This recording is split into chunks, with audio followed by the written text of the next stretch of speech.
गया, बीमार बन गया, लयमार बन गया, क्या क्या बन गया। कोई यादव बन गया, कोई मिश्रा बन गया, कोई अवस्थी है और कोई तिवारी है, कोई त्रिवेदी, कोई चतुर्वेदी, कोई ऊपर वेदी, कोई और वेदी। लेकिन कुछ कोई अग्रवाल, कोई पोलवाल, कोई खंडेलवाल, कोई ऐसे झोलम झाल सब बन गए। लेकिन इंसान इंसान नहीं बन पाया। सब कुछ बन गए, इंसान नहीं बन पाए। हिंदू ना बिगड़ा, सिंधु ना बिगड़ा, बिगड़ गया इंसान रे। कौन समझाए इसको। और याद रखना, शरीर जब जवानी में प्रवेश करता है उस समय मन के लिए बहुत बड़ी चुनौती तैयार होती है। बेटा हो या बेटी हो, लेकिन जवानी एक तूफान की तरह आती है, बहुत से लोगों को उड़ा कर ध्वस्त कर देती है। ये अंधी आंधी है जवानी। कितने लोगों ने जवानी की अंधाधुंध में चरित्र खोया है, इज्जत खोया है, सम्मान खोया है, आदर खोया है, विकास खोया है, उन्नति खोया है, माँ बाप की भी इज्जत खोया है। जवानी तो चली गई, लेकिन जवानी सब कुछ लेकर चली गई, कुछ बचा नहीं है। ये जवानी हमेशा नहीं रहेगी, याद रखना। ये थोड़े दिन की बाढ़ आती है, जैसे वर्षा ऋतु में बाढ़ आती है, ऐसा लगता है देश डूब जाएगा, बाढ़ कभी नहीं जाएगी। लेकिन 1 महीने बाद बाढ़ चली जाती, धूल उड़ना शुरू होती है। थोड़े ही दिन के बाद जवानी चली जाती है, बुढ़ापा आ जाता है। जवानी कुकर्म करने के लिए नहीं है, जवानी दुष्कर्म करने के लिए नहीं है, जवानी शराब पीने के लिए नहीं है, जवानी व्यभिचार करने के लिए नहीं, अनाचार, भ्रष्टाचार, दुष्टाचार करने के लिए नहीं है, जवानी गुंडागर्दी करने के लिए नहीं है, जवानी बर्बादी के लिए नहीं है। याद रखना, जवानी उन्नति करने के लिए है, जवानी धन का विकास करने के लिए है, धर्म की रक्षा करने के लिए है, चरित्र के निर्माण के लिए जवानी बनती है। जवानी राम को मिली थी तो राम भगवान बन गए जवानी पाकर। कृष्ण को जवानी मिली, जवानी में जवानी का सदुपयोग किया तो भगवान बने। कबीर को जवानी मिली, जवानी में तपस्या और साधना किया तो कबीर सदगुरुदेव भगवान बने। और याद रखना, जवानी आपको भी मिली है, हमको भी मिली है, तुमको भी मिली है, सबको मिली है। कुत्ता बिल्ली को भी जवानी मिलती है, लेकिन जवानी में कुछ लोग कुछ नहीं कर पाते हैं और जवानी में बर्बाद होकर जीरो पर बैठ जाते हैं। जवानी को संभालिए तो जवानी में इतनी ऊंचाई को छू सकते हो कि बुढ़ापा में भी सम्मान जवानी का कमाया हुआ पा सकते हो। बोलिए सद्गुरुदेव की जय। ये इंद्रियां भी एक दिन तुम्हारा साथ छोड़ देंगी। इंद्रियां वो ही हो जाएंगी, आंखों से दिखेगा नहीं, पैरों से ज़्यादा चल नहीं पाओगे। अभी हमारे साथ में एक साधु है, खड़े हो जाते। ये सतना जिले से हैं, डबल एन में। इनके चाचा सांसद हैं और इनको मैं गोरखपुर में एक भक्त कह रहा था, मैं सोचा ये नशा में है क्या, कुछ ऐसे ऐसे चलते हैं, ऐसे पाँव करते हैं। तो हमने कहा नशा में नहीं है। तो बोले एक्सीडेंट हो गया था तो सब पाँव ऐसे हो गए। तो मैं आज उनको मंच पर देख रहा था कि मंच पर कहाँ है। तो ये 4 सीढ़ियाँ चढ़कर ऊपर नहीं आ पाए, नीचे ही बैठे थे बेचारे आरती के साथ। जवानी में ही वो बूढ़े हो गए, चाचा सांसद हो गए, ये बूढ़े हो गए। श्रद्धा बहुत है, सबसे कहते रहते हैं हम गुरु जी को छोड़ नहीं पाएंगे, क्या करें गुरु जी के साथ। और जिला सतना है, मध्य प्रदेश के निवासी, प्रेम बहुत है। जवानी में ही इनका शरीर इनका साथ छोड़ रहा है। बैठो, आपका शरीर भी आज जो चमक दमक है, ये 40 साल की उम्र के बाद नहीं रह जाएगी। आज जो मन की चंचलता है, ये 60 साल की उम्र के बाद सब ठंडी पड़ेगी। आज जो तुम कहना नहीं सुनते हो, इधर उधर भागते हो ना, फिर अपने आप 80 साल की उम्र में एक जगह बैठे रहोगे। तब भजन गाते रहोगे, उम्र सब धोखे में बीत गए हो, उम्र सब धोखे में बीत गई। लेकिन कब गाओगे? जब बीत गई हो तब गाओगे। पहले ज्ञान ही नहीं था। उम्र सब धोखे में बीती गयो, उम्र सब धोखे में बीती गयो। बालापन में डट कर पढ़ाई कर लो, जवानी में डट कर दमादम खूब धन कमा लो, धर्म कमा लो, भक्ति कर लो, और बुढ़ापा में मुस्करा कर बैठ कर आराम से रहो। कितना समय मिलता है? जन्म से लेकर के 30 वर्ष तक तैयारी का समय मिलता है कि अपनी योग्यताओं को हासिल करो, कलाओं को विकसित करो, और फिर 30 वर्ष से लेकर के 60 वर्ष तक तुमको अपनी योग्यता और कला को प्रयोग करने का समय मिलता है। 30 साल खूब उन्नति कर लो, धन कमा लो, अच्छा मकान बना लो, अच्छी गाड़ी ले लो, अच्छी सेटिंग कर लो, और 60 साल के बाद फिर बस अच्छे मकान में आराम से रहो। इतना लंबा समय मिलता है, तुम एक कमरा नहीं बना पाते। इतना लंबा समय मिलता है, तुम एक गाड़ी नहीं ले पाते। इतना लंबा समय करने के लिए मिला है, तुम कुछ कर ही नहीं पाए, क्योंकि भटकते रहे लड़कियों के पीछे, घूमते रहे लड़कों के पीछे।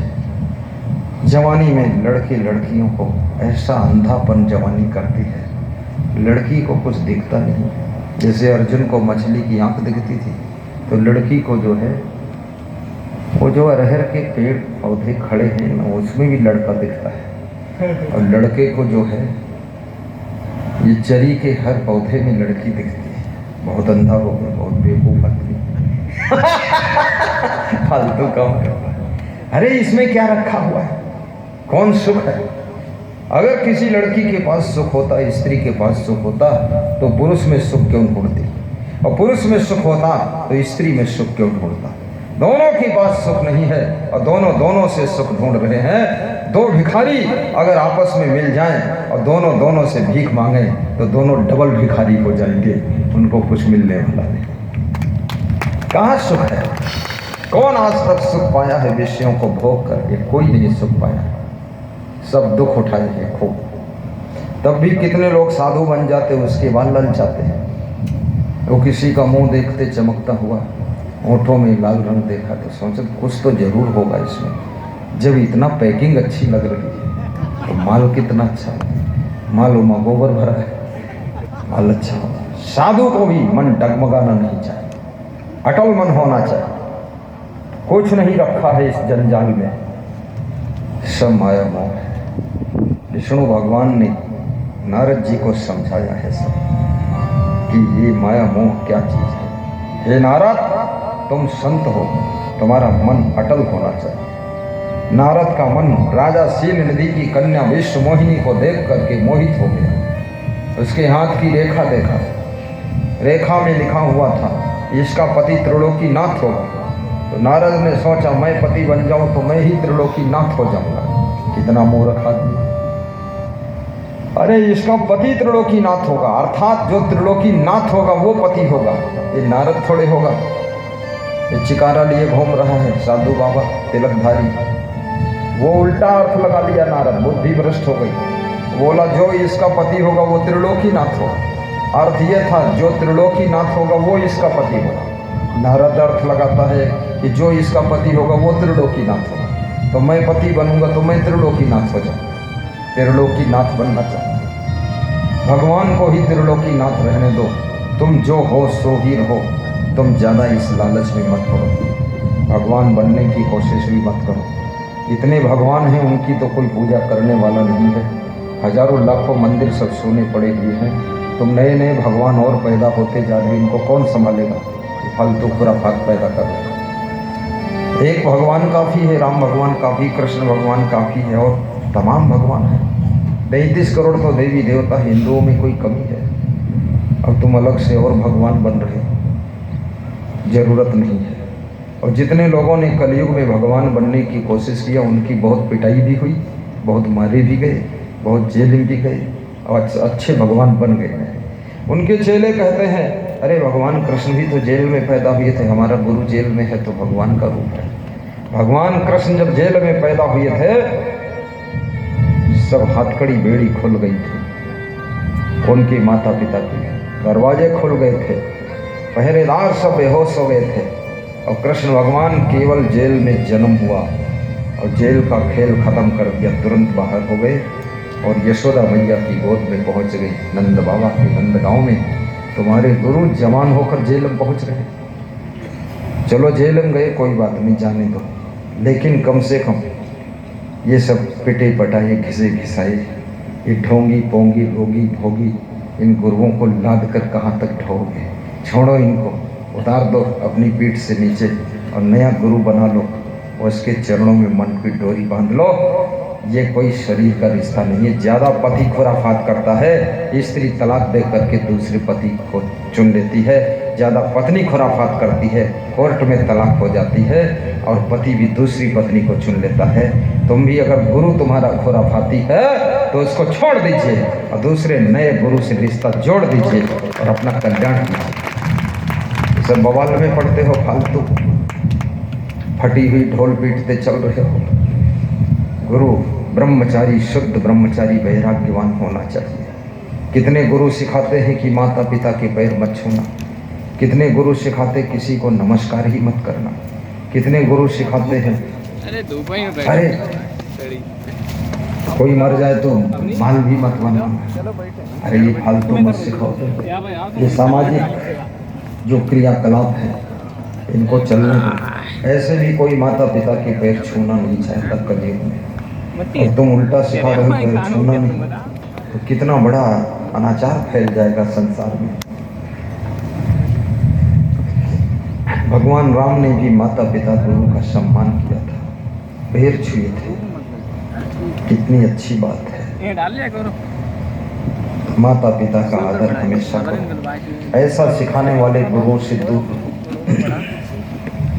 कितने लोग तो झूठी पाखंडी बातें ज्ञान की किताबों में लिख करके किताबें फ्री बांट रहे हैं कि बस इसी किताब से मोक्ष होगा, बाकी सब झूठा ही।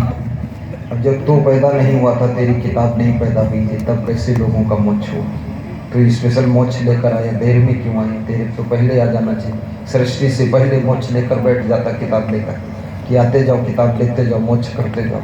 तो देर में क्यों पैदा हुआ? सारी युग बीत गए, अब तू पैदा हुआ, अब इतनी देर में किसका मोक्ष तू करेगा?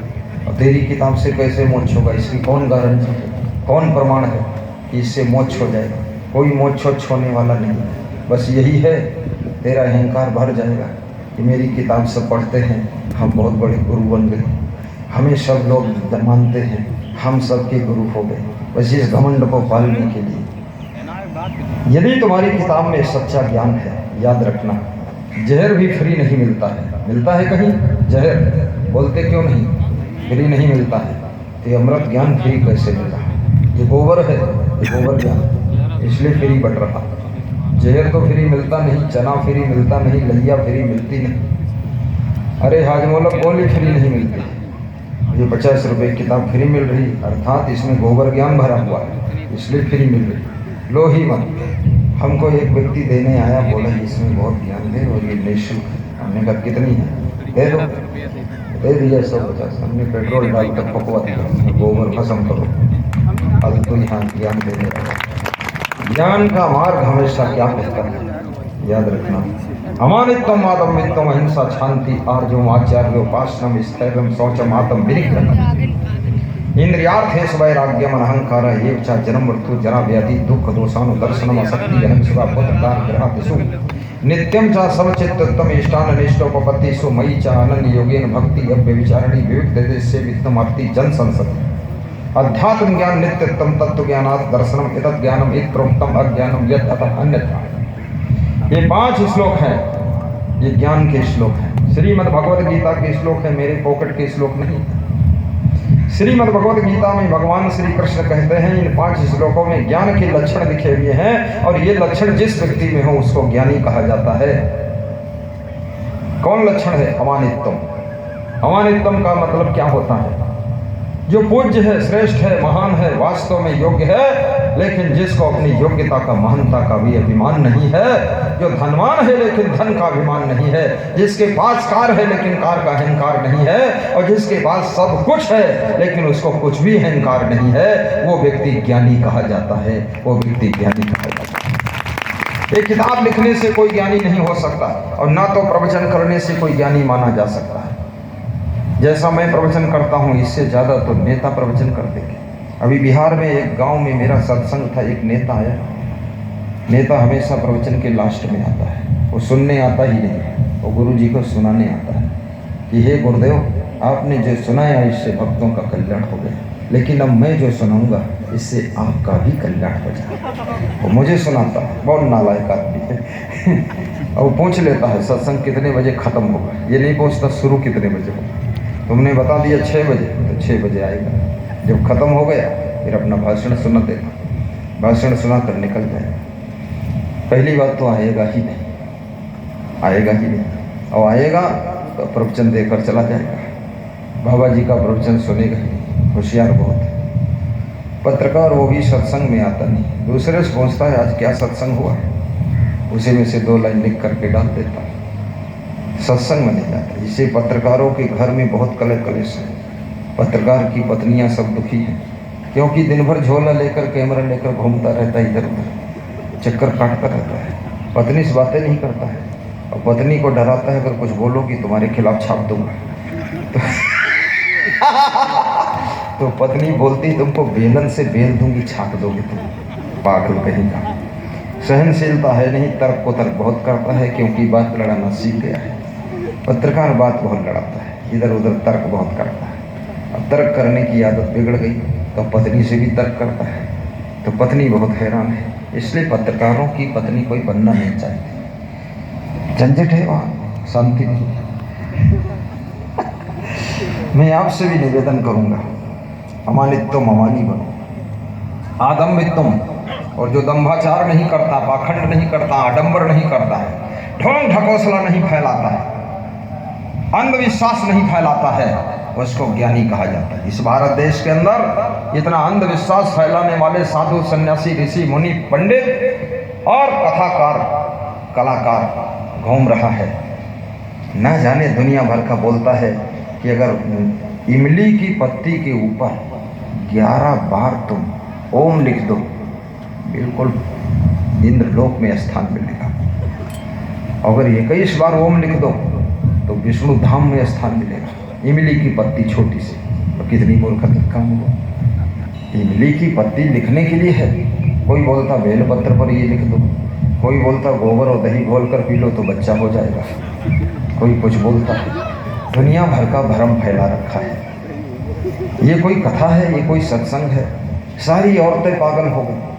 अब सब औरतें भोले बाबा के मंदिर में बैठी हैं, लड़कियां खूब बैठी हैं, ना मालूम क्या गाती हैं, भोले बाबा हरे बाबा,